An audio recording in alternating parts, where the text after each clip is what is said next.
creative interchanges between teacher and learner, and hence it is different from instruction and training. यानी जो हमारा कथन है वो ये कह रहा है कि जो टीचिंग यानी शिक्षण होता है वो थोड़ा क्रिटिकल होता है, थोड़ा क्रिएटिव होता है। टीचर और लर्नर के बीच बहुत सारी नई बातें होती हैं, बहुत सारी ऐसी बातें होती हैं जो बियॉन्ड टेक्स्ट होती है। जो हमारा पाठ्य पुस्तक है उसके बियॉन्ड भी हम लोग टीचिंग में चर्चा परिचर्चा करते हैं। जबकि जब हम and hence it is different from instruction and training, और इसलिए ये ट्रेनिंग या इंस्ट्रक्शन से अलग है। क्योंकि ट्रेनिंग में क्या होता है गाइज, हम लोग किसी एक चीज को मतलब कि पक्का करते हैं।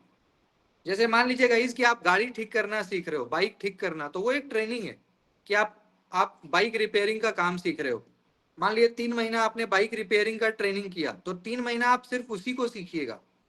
या मान लीजिए आप लैपटॉप रिपेयरिंग सीखना चाहते हो, भाई लैपटॉप कैसे रिपेयर होता है मैं सीखूं, है ना, तो दैट इज कॉल्ड ट्रेनिंग। या मान लो आप पुलिस की ट्रेनिंग में जा रहे हो, आर्मी की ट्रेनिंग में, किसी की भी ट्रेनिंग। तो ट्रेनिंग में क्या होता है गाइस, किसी एक स्किल को हम लोग पक्का करते हैं, पक्का मतलब मजबूत करते हैं। कोई एक स्किल पे हम मतलब कि वर्धस्त करते हैं कि भाई हाँ चलो ये स्किल अब मेरा पक्का हो गया, अब मैं इसमें जॉब कर पाऊंगी या कर पाऊंगा, तो वो ट्रेनिंग है। लेकिन टीचिंग का इस क्या है ना, टीचिंग बहुत अलग चीज है। टीचिंग क्या है, जहाँ सर्वांगीण विकास होता है। तो टीचिंग क्या है, जहाँ पे ऑल राउंड डेवलपमेंट इन्वॉल्व है, सर्वांगीण विकास। और क्रिटिकल जैसे भी क्लासरूम है, तो क्लासरूम में हम हर एक पक्ष पे बात करते हैं। ऐसा नहीं है कि किसी एक मुद्दे पे ही हम लोग स्टिक रहते हैं, हर एक मोर्चे पे हम लोग बात करते हैं। तो क्या ये सही है? और रीजन कह रहा है बोथ इंस्ट्रक्शन एंड ट्रेनिंग यानी अनुदेश और प्रशिक्षण दोनों ही संज्ञानात्मक आदान प्रदान के निम्न स्तर पर आयोजित होते हैं। यानी instruction and training are directed at lower order cognitive interchanges. तो क्या जो इंस्ट्रक्शन और ट्रेनिंग दोनों एक जैसे ही हैं? क्योंकि इंस्ट्रक्शन में भी जैसे मैं आपको कमांड देता हूं, भाई ऐसा करो ऐसा मत करो, दैट इज कॉल्ड इंस्ट्रक्शन, है ना। तो चाहे वो अनुदेश हो या फिर ट्रेनिंग, दोनों ही क्या लोअर ऑर्डर कोग्निटिव इंटरचेंजेस हैं, यानी बहुत ही निम्न स्तर पे हम कह सकते हैं कि हमारे ज्ञान का आदान प्रदान होता है। तो क्या लगता है आपको, which one is correct? Option A sir. पढ़िए दोनों। Both are correct sir.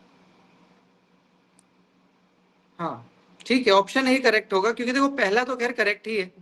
जो हमारा असर्शन है, जो हमारा अभिकथन है, जो हमारा अभिकथन है वो तो ठीक ही है। क्योंकि टीचिंग में भैया देखो समीक्षात्मक चीजें भी आती हैं, रचनात्मक भी आती हैं। जबकि ट्रेनिंग में ऐसी बात नहीं है। ट्रेनिंग तो देखो किसी एक चीज की होती है ना। कोई एक पर्टिकुलर चीज में ट्रेनिंग आप फोकस 2 महीना 3 महीना 6 महीना आप करते हो। तो ट्रेनिंग और इंस्ट्रक्शन जो है अलग है, टीचिंग अलग है। और रीजन भी कह रहा है कि भाई इंस्ट्रक्शन और ट्रेनिंग क्या है, ये लोअर ऑर्डर है। लोअर ऑर्डर मतलब जहां आपको बहुत ज्यादा सोचने की जरूरत नहीं है, जहां पे आप एक किसी पर्टिकुलर चीज पे स्टिक होके उसको बार बार प्रैक्टिस करके उसमें अपने आप को मजबूत करते हो, कोई चीज सीख लेते हो किसी पर्टिकुलर कोर्स वगैरह में, दैट इज। इसका आंसर बताइएगा। इस in which level of teaching promotion of critical thinking is the hallmark. शिक्षण के किस स्तर पर आलोचनात्मक चिंतन के उन्नयन को सर्वश्रेष्ठ समझा जाता है? क्या होगा answer? C option sir.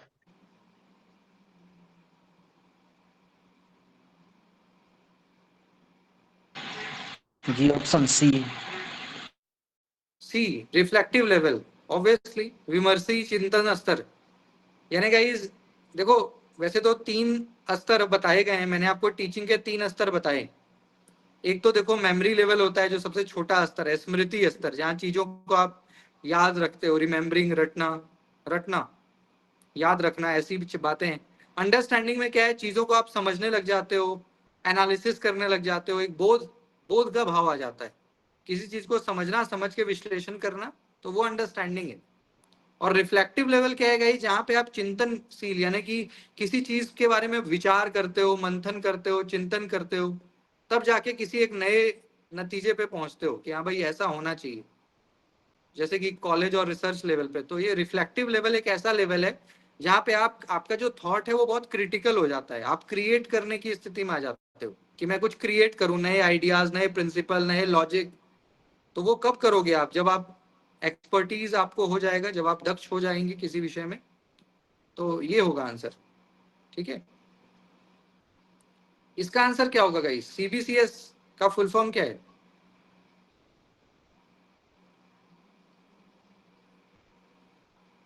Option B sir. Choice based credit system. Choice based credit option system. B sir. B sir. हाँ, चॉइस बेस्ड जी option B sir.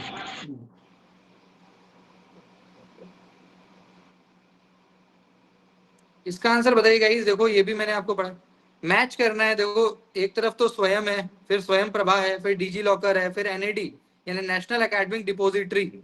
National academic depository, तो ये चार ऐसे टर्म्स हैं, इसका डेफिनेशन है। आपको मैच करना है, मिलान करना है, हिंदी इंग्लिश दोनों में है। तो मिलान करिए तो किससे क्या मैच होगा। स्वयं किससे मैच होगा, स्वयं प्रभा किससे मैच होगा, डिजी लॉकर किससे मैच होगा, एनएडी नेशनल एकेडमिक डिपॉजिटरी जिसमें आप सर्टिफिकेट वगैरह रखते हो, लाइसेंस, आधार कार्ड, ये सब आज ऑनलाइन स्टोर करते हो ना। तो विच one is correct.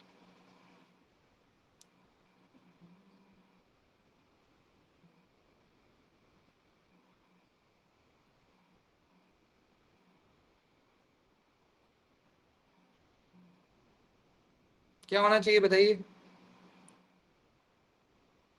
Sir option A. Option A sir. Option A. Guys देखो, जी। एक तो यहाँ पे पकड़ में आ रहा है, किससे जानते हैं। स्वयं प्रभा क्या है आप जानते हैं ना। स्वयं प्रभा डीटीएच चैनल का समूह चैनल है, है। जहाँ पे हम लोग एजुकेशनल चैनल्स, जैसे टेलीविजन पे चैनल आता है ना, उसी प्रकार से स्वयं प्रभा क्या है, एजुकेशनल चैनल का कलेक्शन है, जहाँ पे कई सारे शैक्षणिक चैनल्स आते हैं। शैक्षणिक, अभी के टाइम में करीब 40 से ज्यादा चैनल हो चुका है, 40 चैनल मान के चलिए, इतना अभी स्वयं प्रभा पे रन कर रहा है करंट टाइम में। आपके पास भी, जिसके पास डिश टीवी तो अब सबके घर पे हो गया, तो आपके यहाँ पे भी डिश टीवी लगा होगा। तो डिश टीवी पे स्वयं प्रभा आता है, फ्री में आता है, उसके अलग से चार्जेस नहीं देने पड़ते। तो उसमें भी आप देखते होंगे, नहीं देखे हैं तो देख सकते हैं, ऑप्शन आएगा ना, जो डिश टीवी आजकल यूट्यूब वगैरह से आप कनेक्ट कर लेते हो, स्मार्ट टीवी जिसको आप बोल रहे हो। तो स्मार्ट टीवी में स्वयं प्रभा आ रहा है। तो देखिए बी का तो चौथा होगा, ये ऐसे ही पता लग रहा है, क्योंकि चौथे में लिखा हुआ है free DTH channel for high quality education. DTH मतलब डायरेक्ट टू होम। डीटीएच का फुल फॉर्म क्या होता है, डायरेक्ट टू होम, जो सीधा आपके घर में आता है, और कई सारे चैनल्स का वहां पे आपको दिखता है। तो स्वयं प्रभा का तो चौथा होगा, तो बी का 4 देखिए बस ऑप्शन ए में ही है। This is called elimination technique. Elimination technique इसको कहते हैं। अब आप देख सकते हो गाइस कि बी का चौथा देखिए बस ऑप्शन ए में ही है, इसके अलावा किसी में भी बी का 4 नहीं है। तो ऐसे में आप एक बार में तुक्का लगा सकते हो कि 1 ही होगा करेक्ट, दूसरा देखने की जरूरत ही नहीं है, समय बचता है ऐसे में। ऐसे में we can save our time and efforts. तो ऐसे में मतलब पता लग गया ना कि स्वयं प्रभा का चौथा है तो 1 ही होगा। अब मिला लीजिए, जैसे स्वयं है, स्वयं का तीसरा वाला है, यानी मूक for high quality education anywhere and any time. सही बात है। मूक भी क्या है, मैसिव ओपन ऑनलाइन कोर्स। मूक का फुल फॉर्म क्या होता है, मैसिव ओपन ऑनलाइन कोर्स। ये भी गाइस स्वयं का ही तो पार्ट है ना। स्वयं एक अम्ब्रेला टर्म है, स्वयं के अंदर ही मूक आता है।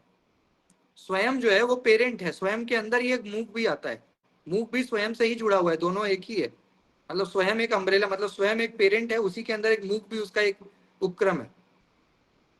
तो भैया स्वयं स्वयं एक ऐसा मतलब प्लेटफॉर्म है जहाँ पे आपको एजुकेशन मिल जाता है, कहीं कहीं से भी, किसी भी समय। समय और स्थान की बाध्यता ही नहीं है स्वयं में। तो अभी जहाँ बैठे हो वहीं से स्वयं यूज कर लो आप, क्या दिक्कत है। तो तीसरा हो गया।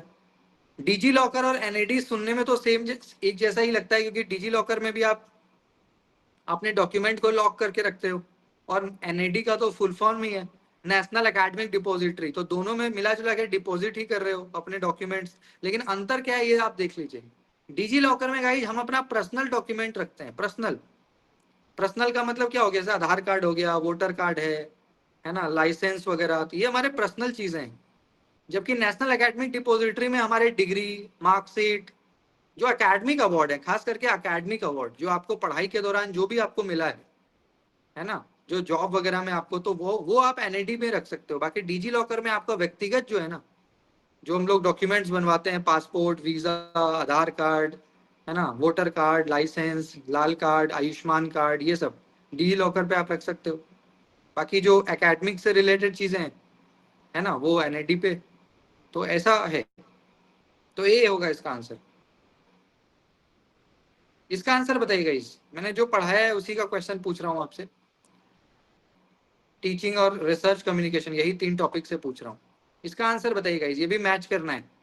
कल ही बता रहा था ना आपको, मास कम्युनिकेशन, इंट्रापर्सनल कम्युनिकेशन, समूह संचार, इंटरपर्सनल कम्युनिकेशन, अंतर व्यक्तिगत संचार, इसको मैच करिए तो किससे क्या मैच होगा? सर बी होगा। राखी मैम बहुत दिन के बाद आई हैं क्लास।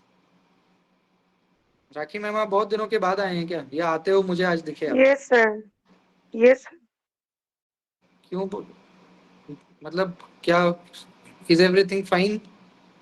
बहुत दिनों के बाद आप आए। Sir, but was not fine, that is why sir मैं ज्वाइन नहीं कर पाया, 1 ईयर हो गया। ऐसा क्या हो गया 1 साल में भाई? चलिए खैर बात करूंगा आपसे। ठीक है सर। बताइए गाइस क्या होगा इसका आंसर? Option A. हम्म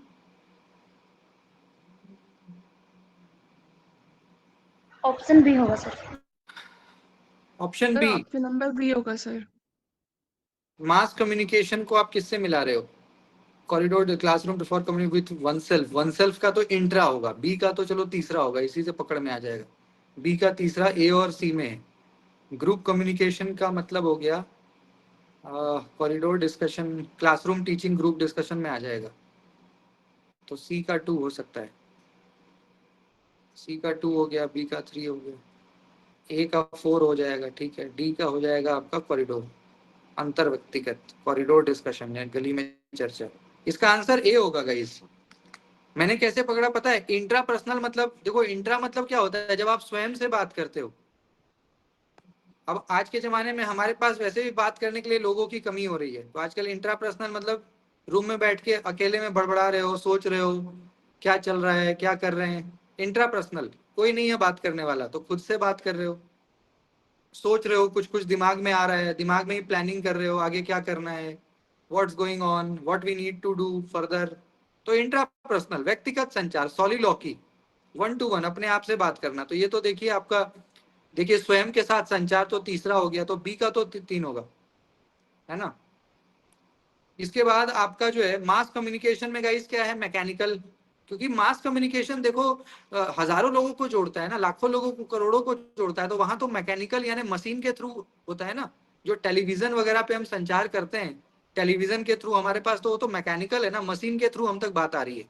बिना मशीन के एक साथ लाखों लोगों तक कहाँ से जाएगी बात? तो वो मैकेनिकल है, मशीनी संदेश है, वो एक मशीन के थ्रू सब कुछ चल रहा है। इसके बाद हमारा ग्रुप कम्युनिकेशन मतलब हो गया कि कॉरिडोर मतलब समझते हैं गली कुची में, अपने घर के बाहर आप किसी से बात कर रहे हो, 2 लोग 3 लोग, तो डेट इज कॉरिडोर। गली गली वगैरह में ना है तो होता है ना, आपस में अपने रिलेटिव वगैरह से बात करना, फ्रेंड से। और इंटरपर्सनल का मतलब क्या है, सॉरी ग्रुप कम्युनिकेशन का मतलब हो गया क्लासरूम टीचिंग, जैसे अभी चल रहा है ना, दिस इज कॉल्ड ग्रुप। और इंटरपर्सनल मतलब जहां 2 लोग आपस में, जैसे हम 2 दोस्त हैं या कोई आप अपने पड़ोसी से बात कर रहे हो, डेट इज कॉल्ड कॉरिडोर। तो ये तो ए होगा इसका आंसर। ग्रुप कम्युनिकेशन तो अभी चल रहा है ना, अभी क्लास में मान लीजिए हम लोग 70 80 100 लोग हैं, 150 जो भी हैं, तो this is called group communication, कि एक साथ हम लोग 50 100 लोग बैठ के बात कर रहे हैं और हम एक दूसरे को जानते हैं, बाय नेम तो जानते हैं एटलीस्ट। आप मुझे बाय फेस भी जानते हो, बट मैं आपको बाय नेम जानता हूँ, या आप सभी लोग एक दूसरे को बाय नेम तो एटलीस्ट जानते हो। बाय फेस अभी we all are, you all are invisible to us and to me as well. तो आप सभी लोग मिस्टर इंडिया हो अभी मेरे लिए भी, क्योंकि मैं 1 2 को ही जानता हूँ बाय फेस, नाम से लेकिन जानता हूँ सबको। तो ये ग्रुप कम्युनिकेशन है क्योंकि हम जानते हैं। इसका आंसर बताइएगा इस, in which method of research and independent variable is manipulated with an intent to observe concomitant changes in dependent variable. Guys research का कौन सा ऐसा मेथड है जिसमें आप इंडिपेंडेंट वेरिएबल को मैनिपुलेट कर सकते हो? ठीक है, आश्रित चर में सहवर्ती परिवर्तनों के आशय से किस अनुसंधान प्रणाली में स्वतंत्र चर में हेरफेर किया जाता है? एक एग्जांपल से आपको स्वतंत्र चर और आश्रित चर समझा देता हूं, तो थोड़ा सा आपका कंसेप्ट क्लियर हो जाएगा। रिसर्च में गाइस मैं आपको हमेशा कहता हूं कि रिसर्च में चरों का बड़ा महत्व है ना। जैसे इस क्लास में नोट्स का बड़ा महत्व है, बिना नोट्स के क्या पढ़ोगे आप, मैं क्या पढ़ाऊंगा। उसी प्रकार से रिसर्च में चर यानी वेरिएबल क्योंकि रिसर्च जो होता है ना वो वेरिएबल पे ही होता है। किसी भी समस्या का जो कारण है, मान लीजिए कि आपके पेट में दर्द है तो उसका 3-4 कारण हो सकता है, तो वो जो 3-4 कारण है ना, दैट इज कॉल्ड चर, दैट इज कॉल्ड वेरिएबल। तो रिसर्च में ये जो संभावित कारण है ना, इसी पे तो पूरा रिसर्च डिपेंड करता है कि आप कैसे एक एक चीज को फिर खगालोगे। जैसे इस क्लासरूम में गाइज जो हमारा समय है ना, ये इंडिपेंडेंट है, हम समय को नहीं रोक सकते। अभी देखो वो 10:31 हो रहा है एग्जैक्ट, मैं समय को नहीं रोक सकता, आप भी समय को नहीं रोक सकते।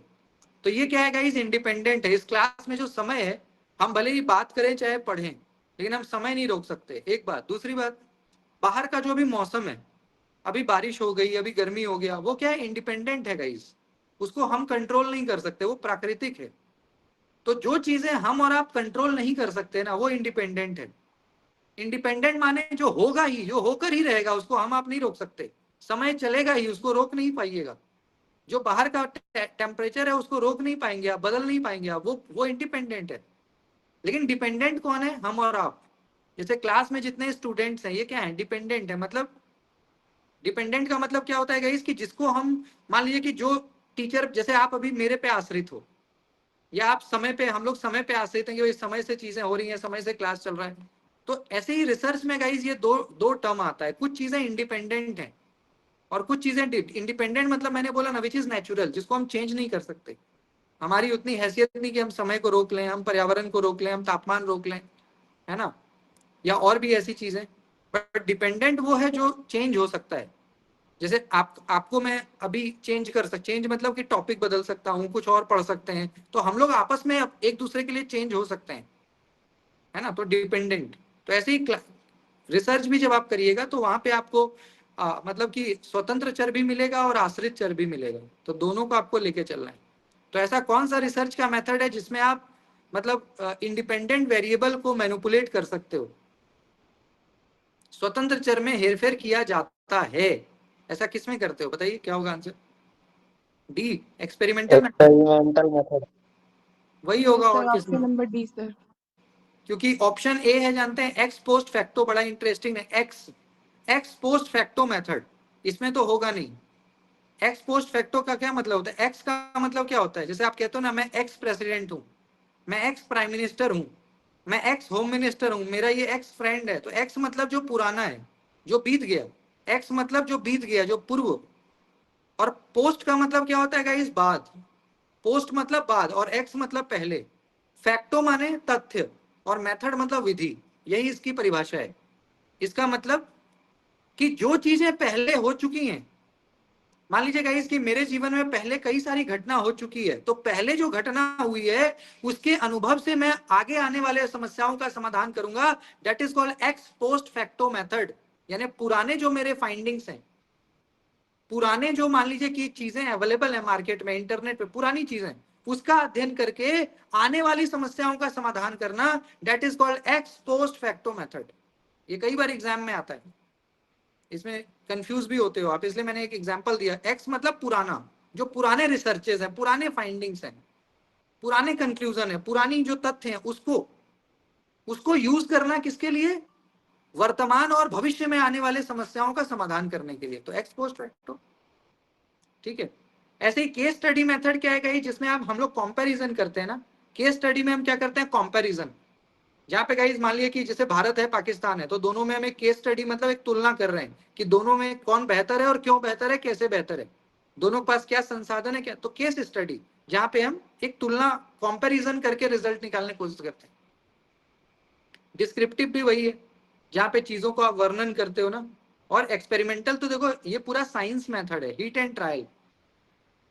एक्सपेरिमेंट का मतलब क्या होता है, जहां पे आप प्रयोग कर रहे हो, जो संयोग नहीं है। संयोग और प्रयोग में अंतर है। संयोग मतलब बाई चांस, और एक्सपेरिमेंट मतलब जो बार बार आप, मान लीजिए कि जैसे बचपन में हम लोग मैथ्स बनाते थे, एक मैथ्स जब नहीं बनता था तो उसको 10 बार कोशिश करते थे, 15 बार कोशिश करते थे, 20 बार कोशिश करते थे, एक बार बन जाता था।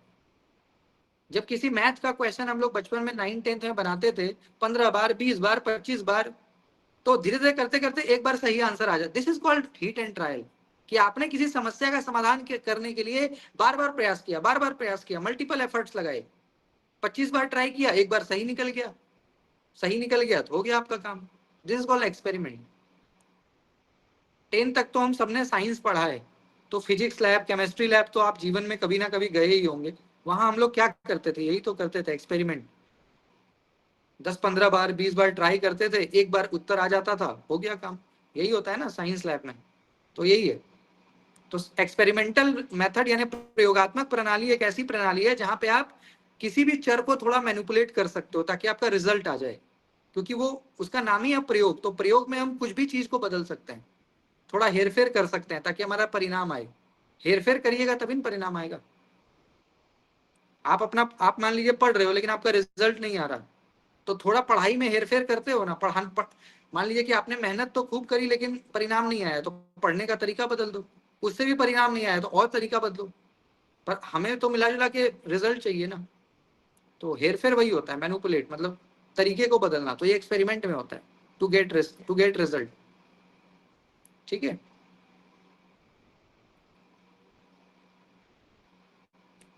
इसका आंसर बताइएगा। इस research thesis has to follow a, ठीक है, ऊपर थोड़ा कट गया लेकिन मैं पढ़ दे रहा हूँ। A research thesis has to follow a prescribed format and style of referencing. आप सब लोग थीसिस लिखे नहीं हो लेकिन जानते हो थीसिस क्या होता है। यू ऑल नो, जो पीएचडी में सबमिट करते हो तो डिग्री मिलता है, थीसिस, है ना। तो थीसिस में क्या एक प्रॉपर फॉर्मेट होता है, एक प्रॉपर रेफरेंसिंग स्टाइल होता है, क्या ऐसा है? और रीजन है this ensure the observance of research ethics, यानी इस प्रक्रिया से अनुसंधान एवं प्रचार नीति का अनुपालन सुनिश्चित हो जाता है।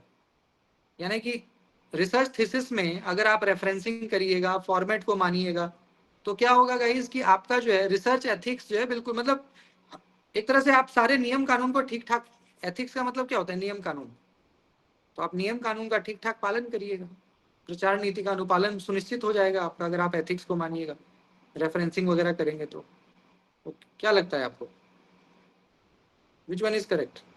Option A sir. हाँ दोनों ठीक है, दोनों ठीक है बिल्कुल, क्योंकि थीसिस में तो हम रेफरेंसिंग करते हैं, फॉर्मेट भी होता है, और इससे रिसर्च एथिक्स हमारा इंश्योर होता है। ठीक है, इसका आंसर बताइएगा। इस टीचिंग का एक क्वेश्चन है, आपसे कह रहा है कि identify the indirect teaching strategies from the following list. Indirect का मतलब क्या होता है गाइस, अप्रत्यक्ष। एक होता है जैसे अभी का क्लास में क्या चल रहा है, डायरेक्ट, मैं डायरेक्ट आपको पढ़ा रहा हूँ, 1-to-1 हमारा क्लास चल रहा है, लाइव क्लास चल रहा है, रियल टाइम लर्निंग, ये डायरेक्ट है। इनडायरेक्ट क्या है गाइस, जैसे मान लीजिए कि जो चीजें अभी रियल टाइम ना भी हो फिर भी यूट्यूब वगैरह पे जो वीडियो कई तरह की, तो आपसे यहाँ पे इनडायरेक्ट टीचिंग पूछ रहा है कि इन 5 पॉइंट है, बताइए इसमें से इनडायरेक्ट टीचिंग कौन कौन से हैं। पहला है guys gaining attention, informing the learner of the object. चलिए आप ही बताइए पढ़ के, इनमें से कौन कौन से अप्रत्यक्ष शिक्षण कार्य नीतियों को चिन्हित करता है, इन 5 में से कौन कौन ऐसे?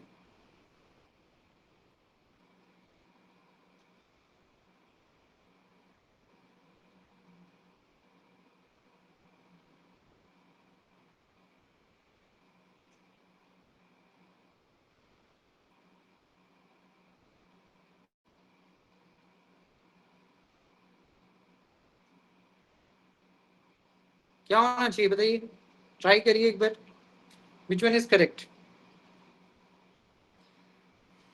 Sir, option number D.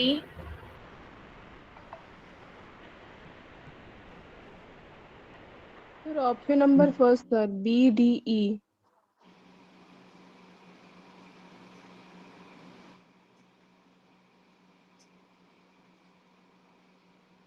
B D, जी sir. Option number first, sir.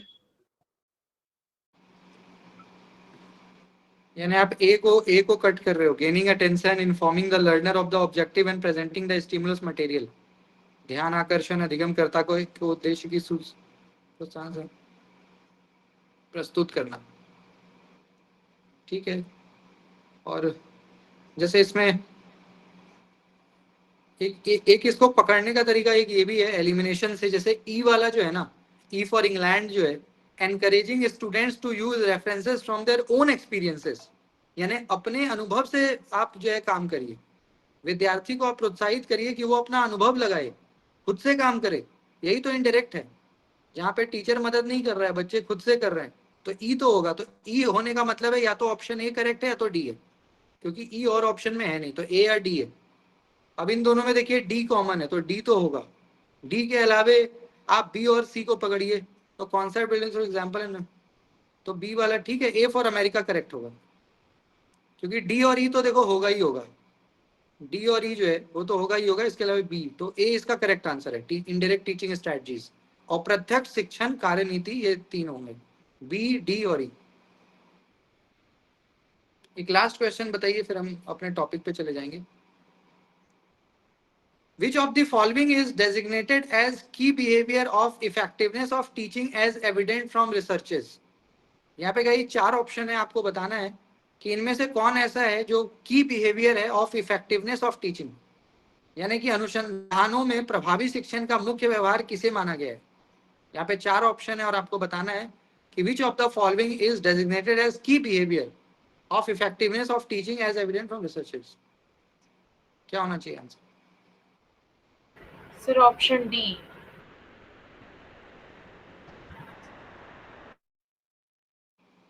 Option number D. जी sir. Sir option number A.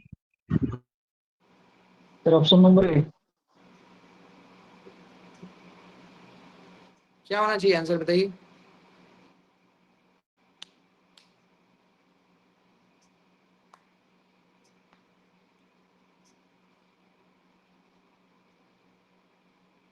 Sir option D. Teacher affect, D तो नहीं होगा, ए ही होगा वैसे इसका आंसर, क्योंकि आपसे पूछ रहा है कि अनुसंधानों में प्रभावी शिक्षण का मुख्य व्यवहार किसे माना गया है। तो अनुसंधान में प्रभावी शिक्षण तभी होगा जब विद्यार्थी के विचार और योगदान का उपयोग आप करिएगा। जो भी आपका स्टूडेंट है उसका आइडिया और उसका कंट्रीब्यूशन को यूज करना, तो ये ज़्यादा महत्वपूर्ण है, क्योंकि स्टूडेंट के आइडियाज़ को, स्टूडेंट के कंट्रीब्यूशन को अगर आप यूज़ करेंगे तो that is more useful, that is required. तो ये एक इफेक्टिव, ये आपके शिक्षण के प्रभावशीलता को भी दर्शाता है ना, ये आपके शिक्षण के प्रभावशीलता को भी दर्शाता है, की बिहेवियर ऑफ टीचिंग को। ठीक है, तो ए ही होगा। बाकी ए के अलावे जो ऑप्शंस है ना वो इतने सटीक मालूम नहीं पड़ते, तो वैसे भी ए ही होगा, क्योंकि बी सी डी में दम नजर नहीं आ रहा कि हम शिक्षण की प्रभावशीलता से जोड़ सकें। Teacher task, structuring, teacher affect, तो उतना मजा नहीं आ रहा है इसमें। ए वाला ही है जो थोड़ा मजबूत मुझे लग रहा है, तो ए ही होगा इसमें। ठीक है, मैंने आपको कई सारी बातें बताई, आज मैं आपको कुछ टर्म्स हम लोग करेंगे। कई सारे टर्म्स हैं ना, कम्युनिकेशन जब हम पढ़ते हैं गाइस तो कई सारे टर्म्स हैं जो हमें समझने हैं। करीब ऐसे 20 टर्म हो, 25, 20 तो नहीं, 20 से ज़्यादा ही होगा, ऐसे करीब 20-25 टर्म हैं जो कम्युनिकेशन की दृष्टि से महत्वपूर्ण है ना। तो एक एक करके कुछ टर्म्स को समझिए। जैसे एक टर्म होता है गाइस क्रोनेमिक्स। क्रोनेमिक्स का मतलब क्या है guys? Study of time in communication, है ना। जैसे मैं आपको हमेशा कहता हूं ना कि संचार में गाइस समय का बड़ा महत्व है, संचार में समय का। जैसे अभी मान लो क्लास गाइस हमारा 10 से 11 चलता है, तो हम सभी का माइंड सेट पहले से है। आप जानते हो कि 10 से 11 सर लेंगे क्लास, मेरे को बैठना है, ऐसा हमारा माइंड सेट पहले से है। लेकिन गाइस मान लीजिए कि मैं 10 से क्लास बोलूं और लूं रात के 1 बजे, तो आप में से मैक्सिमम लोग या तो नहीं आएंगे या तो ये समझेंगे कि सर पागल हो गए, ये क्या टाइम है क्लास लेने का। तो गाइस क्या होता है ना, संचार, कम्युनिकेशन अगर आप राइट टाइम पे करिएगा ना, अगर कम्युनिकेशन आप सही टाइम पे करेंगे तो उसका रिजल्ट बड़ा मतलब बहुत अच्छा आता है। कई सारी ऐसी अपॉर्चुनिटी है जो आपको, जो सही समय पे बोल देने से हो जाएगा आपका काम। तो ये है, this is called what? This is called chronemics. तो क्रोनेमिक्स हमें ये बताता है कि संचार हमेशा सही समय पे होना चाहिए। ठीक है, कहाँ पे क्या बोलना है, किस समय क्या बोलना है, क्या नहीं बोलना है। कई बार गाइस हम गलत समय पे कुछ ऐसी बातें कह देते हैं जिसका हर्जाना हमें जीवन पर्यंत भुगतना पड़ता है। कुछ आपके गुस्से में मान लीजिए हाइपर हो गए, कुछ चीजें आपको उस समय नहीं बोलनी चाहिए थी, बाद में आप बोल सकते थे, लेकिन आपने क्या किया, हाइपर हो गए और बोल दिया। नतीजा ये हुआ कि जीवन भर आप बहुत सारे लोगों के नजर में आ गए और फिर उसका आपको हर्जाना भुगतना पड़ रहा है। ठीक है जी, तो कम्युनिकेशन जो है ना, समय बहुत महत्वपूर्ण है, कौन से टाइम पे क्या बात करनी है। दूसरा टर्म होता है गाइस प्रॉक्सेमिक्स। प्रॉक्सेमिक्स का मतलब क्या है? एक पर्सनल स्पेस, ठीक है, पर्सनल स्पेस से क्या सेंस है गाइस कि मतलब कितना स्पेस चाहिए कम्युनिकेशन करते टाइम। अभी तो चलो हम लोग ऑनलाइन क्लास कर रहे हैं, ऑनलाइन कम्युनिकेशन में तो बहुत स्पेस है, बट जब हम लोग फिजिकली कम्युनिकेट करते हैं, यानी कि मान लीजिए ऑफलाइन कम्युनिकेट करते हैं, तो वहां पे क्या है गाइस कि कितनी दूरी आपकी होनी चाहिए। अब मान लीजिए कि आप अपने टीचर के साथ खड़े हो, तो टीचर के साथ एक सोशल रिलेशन आपका है, तो वहां पे आपका एक मैक्सिमम डिस्टेंस होना चाहिए, कम से कम 3 से 4 फीट का। वहीं आप अपने पेरेंट्स से बात कर रहे हो तो थोड़ा कम डिस्टेंस में भी काम चल जाएगा। अपने हस्बैंड के साथ या अपने क्लोज वन के साथ हो तो और भी कम में चल जाएगा। सामाजिक कुछ एड्रेस कर रहे हैं जहाँ पे सभी अननोन है, तो वहां पे डिस्टेंस और बढ़ जाएगा। तो डिस्टेंस कम्युनिकेशन में गाइस ये भी आपको ध्यान रखना है कि कितने डिस्टेंस पे किससे बात करना है, यानी कि जब आप किसी से संचार कर रहे हो उससे आपका क्या रिलेशन है, वो डिसाइड करेगा कि आपको कितने करीब आना है और कितने दूर रहना है। This is called what, this is called proxemics, जो आपको स्पेस की जानकारी देता है कि भाई कितना डिस्टेंस आपको रखना है संचार के टाइम, ताकि संचार आपका क्या हो, इफेक्टिव हो, उसका गलत प्रभाव ना पड़ जाए। ऐसे ही गाइज एक होता है काइनेसिक्स। काइनेसिक्स का मतलब क्या है गाइज, बॉडी लैंग्वेज, यानी कि हमारा जो बॉडी लैंग्वेज है ना, बात करते, जैसे मान लो मैं बात कर रहा हूँ, तो बात करते हुए गाइज जो आपका बॉडी लैंग्वेज है ना, वो बहुत मैटर करता है। हमारा फेशियल एक्सप्रेशन, आप देखते हो मूवी में जितने भी एक्टर्स होते हैं, वो उनके डायलॉग के साथ साथ उनका फेस एक्सप्रेशन भी मैच करता है। वो जो बोलता है उसके साथ साथ उसका बॉडी मूवमेंट भी मैच करता है। अगर मैच नहीं करेगा तो फिल्म फ्लॉप हो जाएगा, आपको लगेगा कि नाटक कर रहा है, पर क्योंकि वो जो बोल रहा है उसका फेस, उसका पूरा बॉडी उस अकॉर्डिंग काम कर रहा है, इसलिए हमें लगता है कि यार ये तो एकदम रियल है। हम समझ ही नहीं पाते कि ये तो नाटक चल रहा है ना। तो गाइज इसको हम क्या कहते हैं, ये हमारा होता है काइनेसिक्स, कि आप study of body movement, body language, ये बहुत मैटर करता है गाइज कि कहाँ पे आपको नोडिंग करना है या कैसे बोलना है, आपका फेस का एक्सप्रेशन कैसा होगा, तो उस हिसाब से करिएगा तो आपको बेटर रिजल्ट मिलेगा। ठीक है, एक टर्म होता है गाइज हैप्टिक्स। हैप्टिक्स भी कम्युनिकेशन का एक टर्म है, जिसका मतलब है हैप्टिक्स का मतलब क्या होता है, कम्युनिकेशन। जैसे मान लीजिए गाइज कि हम लोग किसी को शाबाशी देते हैं या किसी को हक करते हैं, ठीक है, तो दैट इज कॉल्ड हैप्टिक्स, यानी ऐसा कम्युनिकेशन जहां पे आपको ये देखना है कि भाई किस मोमेंट पे आपको क्या रिएक्ट करना है। जैसे मान लीजिए कि कोई आपसे बड़े हैं, आपने कुछ अच्छा काम किया तो वो आपको शाबाशी देते हैं, कोई आपका छोटा है तो आपको नमस्ते करता है, प्रणाम करता है, आप उसको ग्रीट करते हो, तो वो हैप्टिक्स है। ठीक है, जहाँ पे आपको मतलब कैसे आपको बिहेव करना है वो चीजें सिखाई जाती हैं, तो हैप्टिक्स। ठीक है, नेक्स्ट है guys para language. Para language में क्या होता है ना कि आपका टोन, जैसे मान लीजिए कि हम लोग बात कर रहे हैं तो हमारा टोन क्या है। अब मान लीजिए कि मैं गुस्सा कर रहा हूँ आप पे और एकदम धीरे धीरे बोल रहा हूँ। अगर गुस्सा का मतलब क्या है, जैसे मान लो मैं तेज बोल रहा हूँ तो आप समझ जाइए कि मैं गुस्से में बात कर रहा हूँ। मैं एकदम नॉर्मल बात कर रहा हूँ, समझ जाइए कि भाई कोई बात नहीं, नॉर्मल है। ठीक है, तो आपका जो टोन है, आपका जो पिच है, आपका जो वॉल्यूम है, वो दिखाता है कि आप गुस्से में हो, आप खुश हो, आप एक्साइटेड हो, या क्या चल रहा है, आपका भाव क्या है। तो वो पैरा लैंग्वेज है।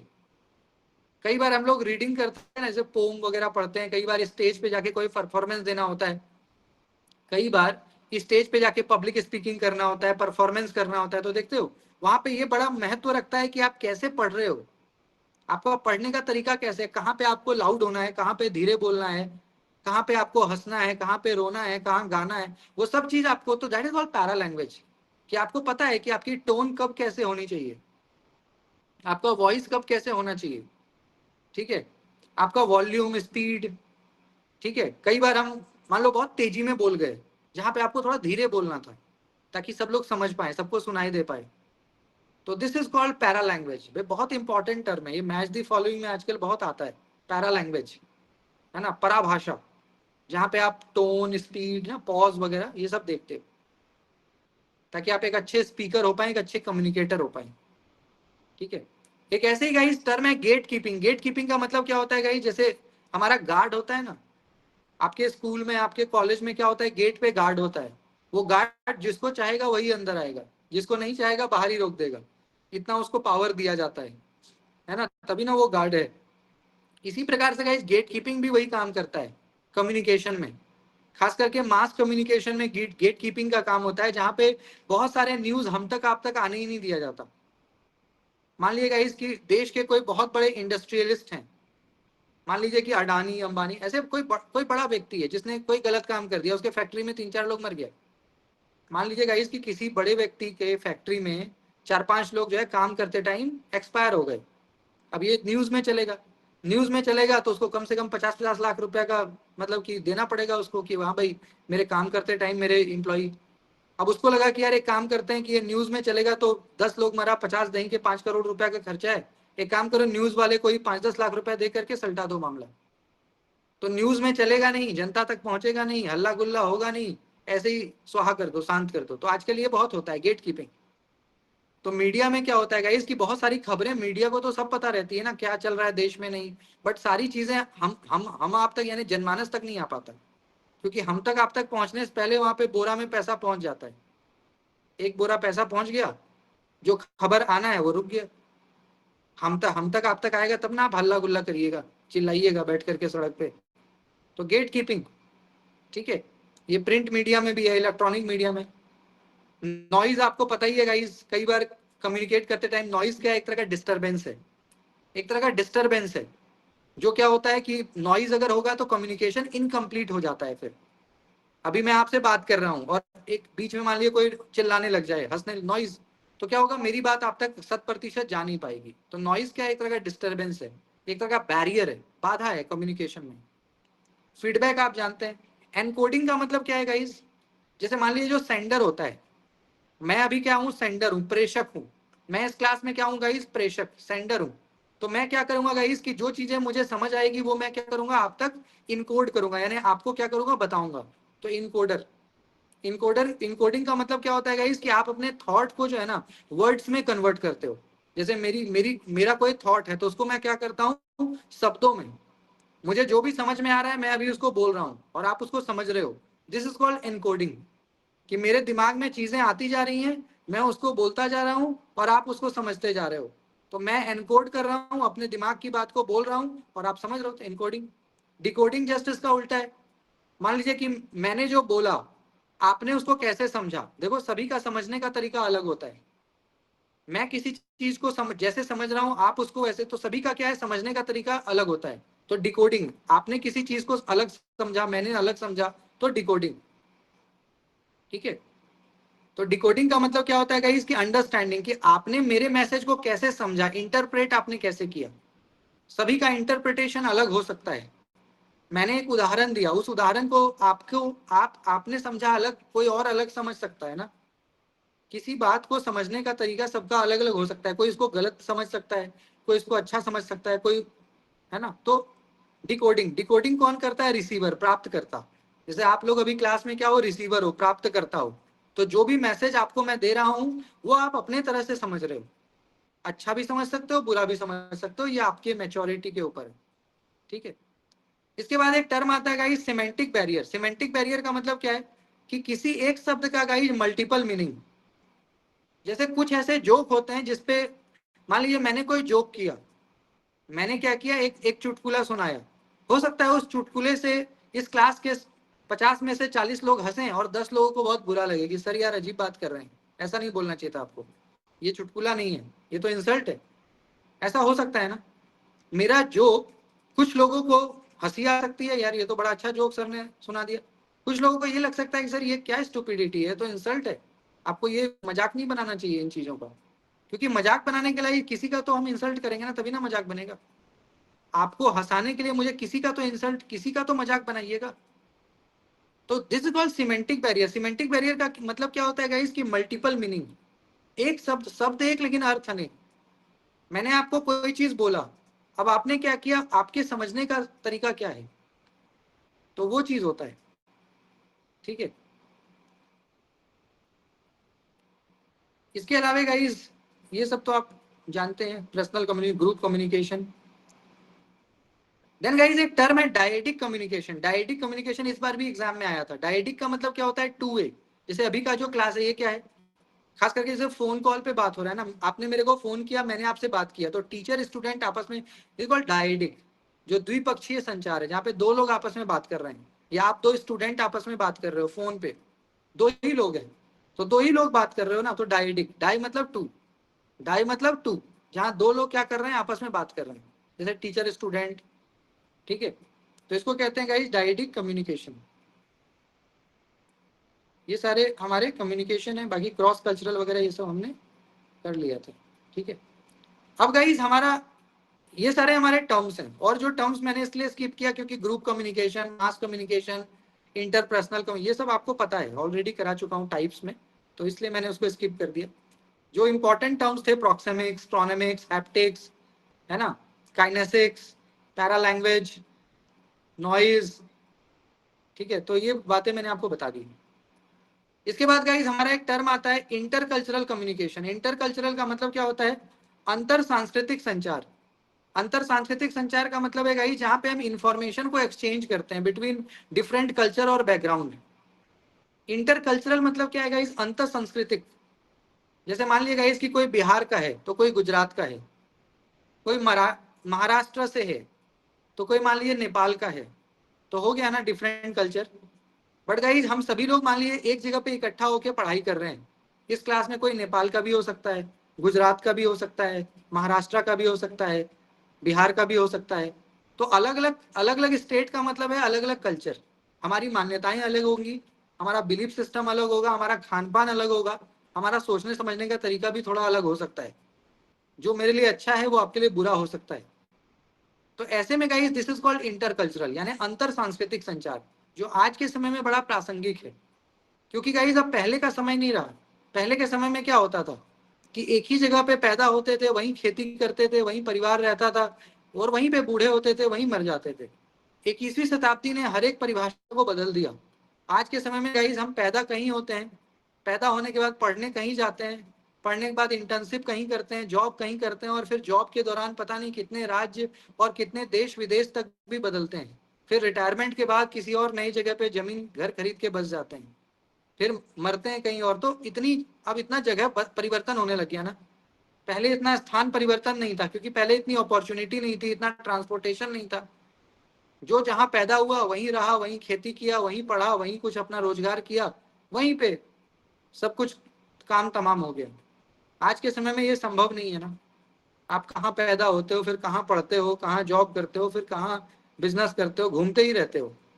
तो डिफरेंट स्टेट में जाइएगा, वहां जाकर के आप वहाँ की संस्कृति को अगर अडॉप्ट नहीं करेंगे आप, तो क्या होगा, फिर आपके साथ मतलब इंटरेक्ट नहीं कर पाओगे आप, बहुत सारी अपॉर्चुनिटी आपके हाथ से निकल जाएगी ना। तो इसलिए गाइज हमें क्या है, अलग अलग भाषाओं को सीखते रहना चाहिए। जो डिफरेंट कल्चर है उसको भी हमें रिस्पेक्ट करना चाहिए कि हाँ भाई चलो किसी का कोई कल्चर है तो उसका भी रिस्पेक्ट करना चाहिए, ठीक है। जैसे एग्जाम्पल भी दिया हुआ है कि कोई भारतीय छात्र है जो अमेरिका के प्रोफेसर से बात कर रहा है, ये इंटरकल्चरल है, क्योंकि इंडिया का स्टूडेंट मतलब इंडियन कल्चर, अमेरिका का मतलब अमेरिकन। तो दो अलग अलग कल्चर के लोग आपस में अब अमेरिका के प्रोफेसर पढ़ाएंगे तो वो अपने अमेरिका का जो कल्चर है उस अकॉर्डिंग पढ़ाएंगे ना, वो ओपन माइंडेड होंगे। जो अमेरिका का कोई प्रोफेसर, अब अमेरिका में ओपन कल्चर है, वेस्ट कल्चर है, तो वहां पे ओपन, वो उस अकॉर्डिंग लेक्चर देंगे, उनके एग्जाम्पल भी वैसे ही होंगे। हमारे हो सकता है हमें बुरा लग जाए कि यार पता नहीं कैसे कैसे एग्जाम्पल ये दे रहे हैं, क्योंकि हम इंडियन कल्चर के लोग हैं, हमारा कल्चर थोड़ा अलग है, ठीक है। तो ये हो सकता है। ऐसे ही कोई जापान का है, वो फ्रांस के, तो ये इंटरकल्चरल है, अलग अलग देश के लोगों के बीच की भी बात, ठीक है, क्योंकि सभी का बिलीफ सिस्टम, सभी का ये सब अलग होता है। इंटरकल्चरल कम्युनिकेशन का महत्व तो आज के समय इसलिए है गाइस क्योंकि आज का समय जो है ना ये उदारीकरण का है, ग्लोबलाइजेशन का है। अब तो पूरा विश्व एक मतलब मुट्ठी में आ चुका है ना, इतना मतलब फ्लाइट का सिस्टम, ट्रांसपोर्टेशन, यातायात इतना उपलब्ध हो गया कि आप 2 से 3 घंटे में कहाँ से कहाँ पहुंच जाते हो। वियतनाम चले जाइएगा 4 घंटे में, इंडोनेशिया चले जाओगे, है ना, मॉरिशस चले जाओगे 2 घंटे, 4 घंटे, 5 घंटे, 7-8 घंटे में तो यूरोप पहुंच जाइएगा। 7 से 8 घंटे में, 7 घंटे में या 6 घंटे में तो आप यूरोप चले जाएंगे, 7 समंदर पार, इतना मतलब फास्ट हो गया ना। तो ऐसे में गाइस ग्लोबलाइजेशन का मतलब क्या, उदारीकरण। अच्छा अब ये भी हो गया गाइस कि भारत में भी ऐसा तो है नहीं कि भारत की कंपनी है, भारत में अमेरिका की भी कंपनी है ना, बांग्लादेश, जापान, हर मतलब पूरे विश्व की कंपनी है भारत में। तो वहाँ जॉब करना है, वहाँ के लोगों से बात करना है, तो ऐसे में आपको इंटरकल्चरल होना पड़ेगा। अब वो नहीं है कि भाई मैं जैसा हूँ, मेरा जो कल्चर है मैं उसी को मानूंगा, तो आप काम नहीं कर पाएंगे। मल्टीनेशनल कंपनी में कहाँ से काम कर पाओगे अगर ऐसा सोच रहेगा। थोड़ा आपको मॉडर्न होना ही पड़ेगा, थोड़ा ओपन माइंडेड, नहीं तो काम नहीं कर पाएंगे। अच्छा, बिजनेस कम्युनिकेशन भी, आजकल बिजनेस वगैरह भी जो हो रहा है वो भी हर हर जगह पे। अब मैं कहाँ से हूँ, आप मेरे से कहाँ से जुड़ रहे हो, अगर मैं ओपन नहीं होऊंगा तो आप मेरे से कैसे जुड़ पाएंगे। मुझे आपको समझने के लिए आपके कल्चर को समझना पड़ेगा, उस हिसाब से बात करना पड़ेगा, ठीक है। ऐसे ही एजुकेशन, पीस एंड अंडरस्टैंडिंग, तो ये सारे क्या है गाइस, ये सारे अंतर सांस्कृतिक संचार के मतलब महत्व हैं, ठीक है। इसके अलावा गाइस देखो कुछ ना इसमें बाधाएं भी हैं। जैसे अंतर सांस्कृतिक संचार वैसे तो बहुत अच्छी चीज है और आज के समय में बहुत आवश्यक है, बहुत जरूरी है, लेकिन इसका कुछ बाधा भी है। जैसे पहला बाधा है गाइस कि भाषाई बाधा। भाषाई बाधा का मतलब क्या है गाइस कि अलग अलग लोग अलग अलग लैंग्वेज में बात करते हैं, तो ये भाषाई बाधा है, ठीक है। जैसे मान लिया कि अब किसी को इंग्लिश आता ही नहीं है, तो इंग्लिश में कोई बात कर रहा है तो कैसे वो समझेगा। किसी को हिंदी आता ही नहीं है तो वो कैसे समझेगा, तो लैंग्वेज बैरियर। ऐसे ही स्टीरियोटाइपिंग, कई लोग स्टीरियोटाइप होते हैं ना, यानी कि बहुत पुराने ख्यालात के होते हैं, वो नई चीज को अडॉप्ट ही नहीं करेंगे, तो स्टीरियोटाइपिंग। ऐसे ही एक होता है एथनोसेंट्रिसिज्म, प्रजाति केंद्रिकता। जैसे मान लो गाइस कि कोई व्यक्ति ऐसा है जो बिल्कुल अपने कल्चर को लेकर के, जैसे कहते हो ना क्षेत्रवाद या जाति को ले, जातिवाद जिसको कहते हो कि भाई ये फलाना जाति का है। अब आप किसी कास्ट के हो तो उसी कास्ट के लोगों को सपोर्ट करोगे, किसी राज्य के हो तो उसी राज्य को। ऐसा होता है ना कई बार कि हम जिस राज्य के हैं हमें लगता है यार इसी राज्य का व्यक्ति मेरा दोस्त बने, हम जिस जाति के हैं उसी जाति का लोग मेरे साथ रहे। ऐसा भारत में तो बहुत कॉमन है। तो प्रजाति केंद्रितता, एथनोसेंट्रिज्म, एथनोसेंट्रिसिज्म, ये भी क्या है, एक तरह का बाधा है, आपको आगे नहीं बढ़ने देगा। अगर सिर्फ आप अपने कास्ट के लोगों के साथ ही उठोगे बैठोगे, सिर्फ अपने राज्य के लोगों से ही दोस्ती करिएगा, तो कैसे आप ग्रो कर पाएंगे, ब्रॉडर अप्रोच नहीं हो पाएगा ना आपका। तो ये सारा एक बाधा है, कल्चरल नॉलेज वगैरह। तो ऐसे में गाइस आपको अगर आज के समय में इंटर कल्चरल होना है तो आपको एक तो ओपन माइंडेड होना पड़ेगा, खुला सोच का होना पड़ेगा, आपको अलग अलग कल्चर के बारे में आना चाहिए। आप स्टीरियोटाइप होने से बचिए, पेशेंट रिस्पेक्टफुल रहिए दूसरे के लिए, सिंपल लैंग्वेज यूज करना। तो ये कुछ ऐसी चीजें हैं जो हमें क्या कर सकते हैं, इंटर कल्चरल। आपको ओपन माइंडेड भी होना पड़ेगा कि ठीक है भाई, किसी का कोई कल्चर है तो ठीक है, मैं उसको एक्सेप्ट कर लूंगा, कोई दिक्कत नहीं है। अगर किसी का कोई कल्चर है